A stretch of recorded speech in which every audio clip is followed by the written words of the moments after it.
Hi, I'm Lynn. And I'm Leo. Welcome back to Yoga with Lynn and Leo. And welcome to our post directory. Another supine action today, Supta Padangusthasana 2. So this is when we take the leg out to the side.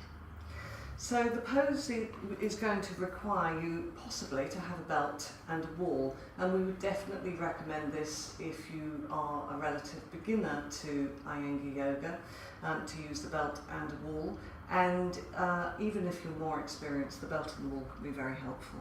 Yes, definitely. Okay, so coming into Supta Tadasana. So if you've seen our video on Supta Tadasana, you'll understand all about how to go into this pose. So lying back into your supine action, being sure that the pelvis is moving towards the thighs, and then gradually straightening your legs.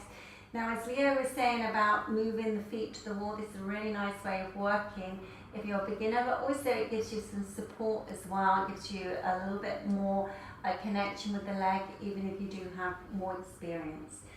So being in your supine action, we're going to take the right leg first, so bending the right leg and placing the belt around the foot.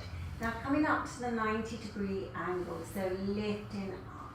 So what's very important here, because the leg comes out to the side, we have to see that this area is cutting back this way. So we've got to work on Supta Padangusthasana 1 first before we can actually take it into the Parsva, the side action. So we have to see that these leg muscles, these front leg muscles are moving to the bone towards the back of the leg, but also there needs to be room in the outer hip here. So this area needs to cut back and in so that the leg can go out to the side. So taking the belt into your right hand and then using your left hand either on the floor, pressing down onto the floor or onto the leg. But normally on the floor it's quite a good idea to brace yourself a little bit. So this area's got to cut back. I'm holding Leo's for her. Now what you can do is to place a foam pad just to the hip here where my hand is, or a foam pad or a blanket. So it stops the leg overextending. So this has got to move in very strongly, and this side, so your grounded leg side, the hip's got to move down very strongly, the thighs got to move down very strongly. So you're working at traction. So one leg is your grounded leg, it's keeping the pose absolutely stable and strong. So what's important in this action is that you're still getting this length from the pelvis all the way up towards the ribs. This will give you enough space so that you can work a little bit more in this action. So see that you don't drop this leg any further, and that this stable hip goes with the outward leg. So be careful of that action. And then see that you lengthen through the centre of the body to bring the leg back up. Okay, and releasing the leg down. So just purely because the position and where we're filming, we have to move round. So Leo will have to move round so that she can show you the left side. So now we're going to move along the mat so we can do the demonstration again. So lying down and then bending your left leg in towards your chest, taking the belt. And remember what I was saying, you've got to learn Supta Padangusthasana 1 first.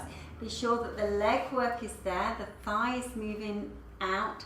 Now this area here, this little area, which actually is the outer side of the pelvis and the side waist, you have to see that there is a long space. This is really important because you need to find the space so that the outer hip can move in strongly.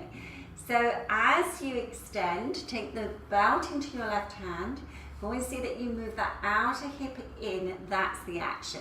And then extend out to the side. So you may need to have a blanket to rest onto just here in front of the hip, or a foam pad, and then taking the leg out to the side. Now go on being sure that you press down very strongly with your right hand, very, very strongly, and also the right leg has got to move down and the hips got to move down so that you don't overdo. So what tends to happen is the whole of the pelvis rolls towards that straight leg. So make sure you ground it down very strongly. Soft inhalation and exhalation if that's at all possible in this position. And just hold it for a moment or two. And then bringing the leg back up. So the one thing that we tend to do in these poses is to really tense up, but you've got to make that extension. Remember what we were saying about this grounded leg, it's got to reach to the wall, but also it's got to ground down and lengthen, and this is what will really help you with stability long term. And then releasing the leg down and coming out of the pose.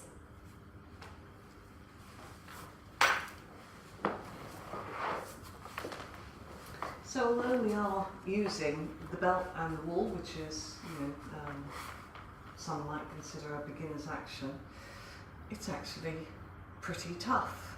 Yes, it is. It's really important to get the groundwork. And we'll show you catching the toe in another video. Thank you for joining us today. Namaste. Namaste.